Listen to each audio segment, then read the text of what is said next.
हिंदी दिवस की शुभकामनाएं।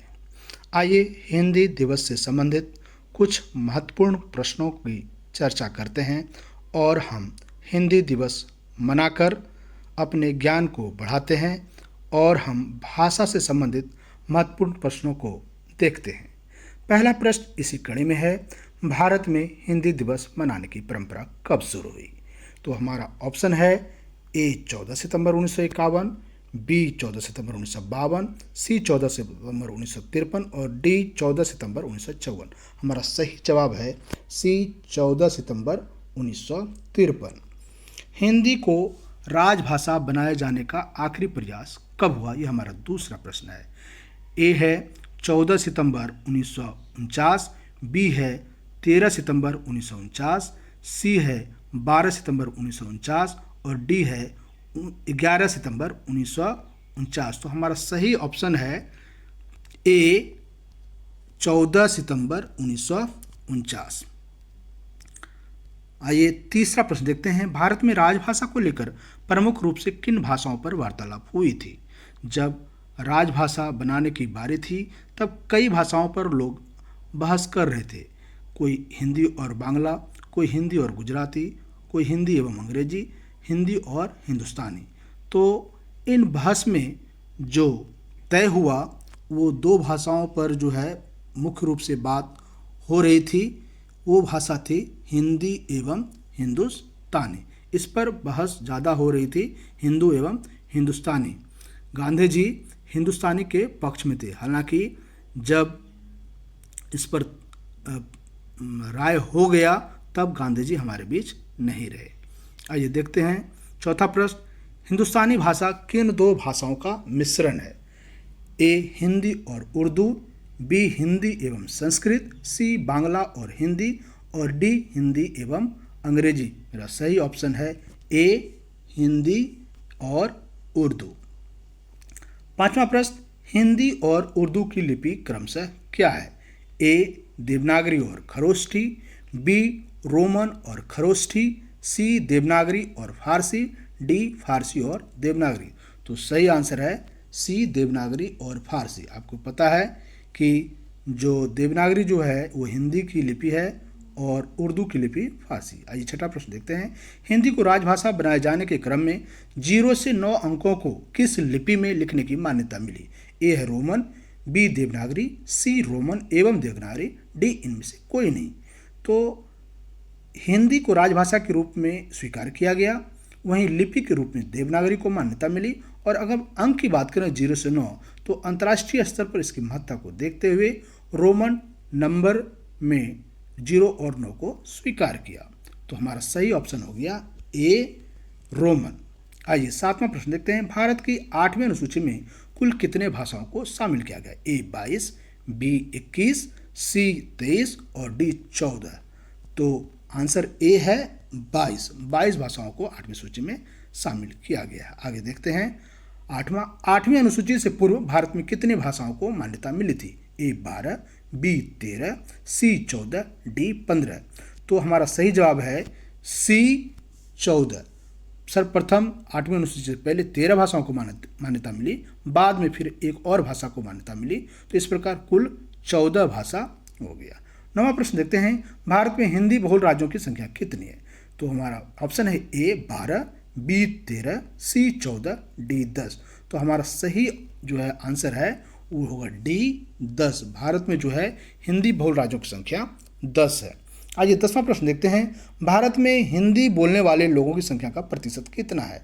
ऑप्शन है ए 56, बी 57, सी 58 और डी 60। तो हमारा सही जवाब है बी 57। आइए 11 नंबर प्रश्न देखते हैं, भारत में बांग्ला बोलने वाले लोगों का प्रतिशत कितना है? ए 9, बी 6, सी 5, डी 11। तो हमारा सही जवाब है ए 9। जी हाँ, हिंदी के बाद भारत में दूसरे नंबर पर बांग्ला बोली जाती है और बांग्ला बोलने वाले लोगों का प्रतिशत 9 है।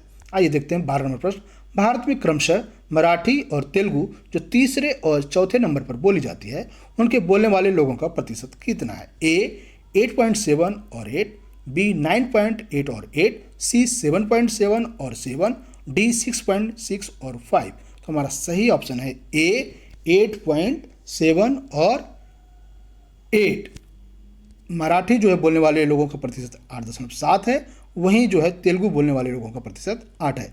यहाँ एक बात गौर करने योग्य है कि मराठी से पहले तेलुगु बोलने वाले लोगों का प्रतिशत ज़्यादा था, लेकिन अब जो है 8.7 यानी अब तीसरे नंबर के भाषा हो गई है मराठी और चौथे नंबर की हो गई है तेलुगु। आइए 13 नंबर प्रश्न देखते हैं। भारतीय संविधान के किस अनुच्छेद में राजभाषा की चर्चा की गई है? ए अनुच्छेद 341 से 343 भाग 17, बी अनुच्छेद 342 से 344 भाग 17, सी अनुच्छेद 341 से 344 भाग 14 और डी इनमें से कोई नहीं।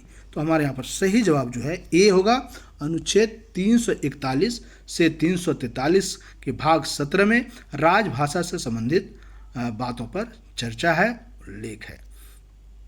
तो आइए 14 नंबर प्रश्न देखते हैं। 2010 के किस हाईकोर्ट ने जवाब दिया कि भारतीय संविधान में राष्ट्रभाषा का कोई उल्लेख नहीं है? A Delhi high court, B Allahabad high court, C Patna high court और डी गुजरात हाईकोर्ट। मेरे दोस्तों, मैं यहाँ बता दूं कि दिल्ली हाईकोर्ट, इलाहाबाद हाईकोर्ट और पटना हाईकोर्ट नहीं, बल्कि गुजरात हाईकोर्ट ने 2010 में यह कहा था कि संविधान सभा में राष्ट्रभाषा का कोई जिक्र नहीं है। बहुत सारे लोग कंफ्यूज कर जाते हैं राजभाषा और राष्ट्रभाषा को लेकर। आपको कंफ्यूज नहीं करना है। संविधान में राष्ट्रभाषा का उल्लेख नहीं। राष्ट्रभाषा वो होती है जो हमारी आत्मीय भाषा है, जिससे हमारी आत्मीयता होती है। वो कई भाषा हो सकती है।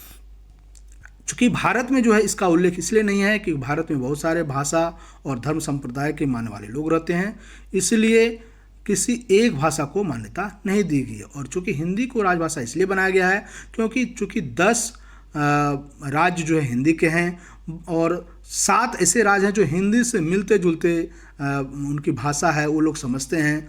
और साउथ में भी बहुत लोग जो है हिंदी को समझते हैं, इसलिए हिंदी को राजभाषा के रूप में स्वीकार किया गया है ताकि ऑफिशियल वर्ग जो है, काम काज जो है विभाग का, वो हिंदी में सुगमतापूर्वक चल सके। तो राजभाषा जो है हमारा हिंदी है, राष्ट्रभाषा नहीं है। यहाँ पर इस बात को समझना बहुत जरूरी है। आइए 15 नंबर प्रश्न देखते हैं। 1948 में किन देशों के तर्ज पर भारत में त्रिभाषा फार्मूला अपनाने की सिफारिश की गई? ए बेल्जियम और स्विट्जरलैंड, बी इंग्लैंड एवं जर्मनी, सी चीन एवं जापान और डी अमेरिका एवं सिंगापुर। हमारा सही जवाब है ए बेल्जियम एवं स्विट्जरलैंड। जी हाँ, बेल्जियम और स्विट्जरलैंड के आधार पर ही हमारे देश में 1948 में सर्वप्रथम त्रिभाषा को अपनाने पर जोर दिया गया। कम से कम जो है 2 भाषा तो आप जो आपके जो प्रमुख भाषा जो आप जानते हैं जिसमें आपकी रुचि है, लेकिन तीसरा भाषा जो आप दूसरे क्षेत्र की भाषा को भी आप रुचि रखें ताकि जो है देश में जो है राष्ट्र प्रेम बढ़े, सभी भाषाओं के प्रति प्रेम बढ़े। इस को लेकर जो है 1948 में जो है ऐसा अपनाया गया था। और ये जो स्विट्जरलैंड और बेल्जियम है, यहाँ पर 3 भाषा जो है के प्रति जो है लोगों का जो है झुकाव है, इसी आधार पर यहाँ पर भी ऐसा किया गया। ये 16 नंबर प्रश्न देखते हैं। भारत में त्रिभाषा फार्मूला अपनाने को लेकर संसद में प्रस्ताव कब पारित किए गए?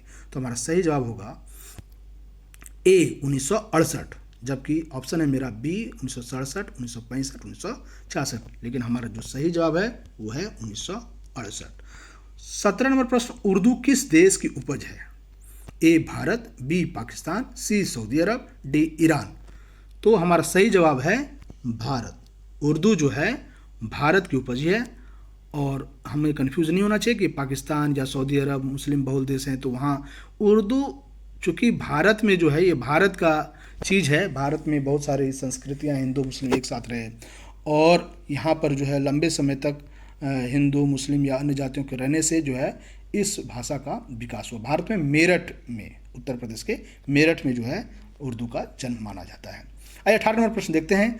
भारतीय संविधान के किस अनुच्छेद में लिखा है India that is Bharat shall be a union of state? Option A अनुच्छेद 2, अनुच्छेद 4, अनुच्छेद 5, अनुच्छेद 1। हमारा सही ऑप्शन है डी अनुच्छेद 1। आइए 19 नंबर प्रश्न देखते हैं। दुनिया के भाषा सर्वेक्षण में कितने भाषाओं को शामिल किया गया? ऑप्शन ए 7115, बी 6115, सी 5115 और डी 4115। तो हमारा जो सही ऑप्शन है, जवाब है वो है 7115। आइए अगला प्रश्न देखते हैं 20 नंबर। भारत में भाषा सर्वेक्षण में कितने भाषाओं को शामिल किया? भारत में भाषा सर्वेक्षण में कितने भाषाओं को शामिल किया गया? तो हमारा ऑप्शन है ए 23, बी 22, सी 18 और डी 31 हमारा सही जवाब है 31। भारत में जो है भाषाओं का जब सर्वेक्षण होता है तो इसमें मुख्य रूप से 31 भाषा को शामिल किया गया है। आइए 21 में भारत में ऐसी कितनी भाषाएं हैं जिनको बोलने वाले लोगों की संख्या 10 से भी कम है। तो ऐसी भाषाएं जो भारत में जो है वो ऑप्शन आप देख लीजिए, ए 150, बी 147, सी 111, डी 222। हमारा सही ऑप्शन जो है वो है 150। ये गौर करने वाली बात है कि 7115 भाषा में 150 ऐसी भाषा है जिसको 10 से भी कम लोग बोलते हैं। तो हमें जो है हिंदी बोलने पर कतई संकोच नहीं करना चाहिए। हमारा जो है भारत में तीसरा स्थान है हिंदी बोलने वाले लोगों का। 7115 भाषा में से भारत बोलने वाले लोगों का प्रतिशत जो है बहुत ज़्यादा है। ठीक है, तो इसे हमको ध्यान में रखना चाहिए। आइए 22 नंबर प्रश्न देखते हैं। भारत में ऐसी कितनी भाषाएं हैं जिनको बोलने वाले लोगों की संख्या 1 लाख से भी कम है। तो ऑप्शन देखिए, 5500, 6400, 5500 से 6000, डी 7000। तो आंसर सी जो है इसका सही ऑप्शन होगा। 5500 से 6000 के बीच जो है ऐसे जो है भाषाएं हैं जिनको बोलने वाले लोगों की संख्या 1 लाख से भी कम है, जबकि हिंदी के बोलने वाले लोगों की संख्या बहुत ज़्यादा है। तो आज का जो है प्रश्न यहीं समाप्त हुआ। यदि आपको यह वीडियो अच्छा लगा होगा तो आप इसे लाइक, शेयर और सब्सक्राइब जरूर करेंगे। Thanks for watching.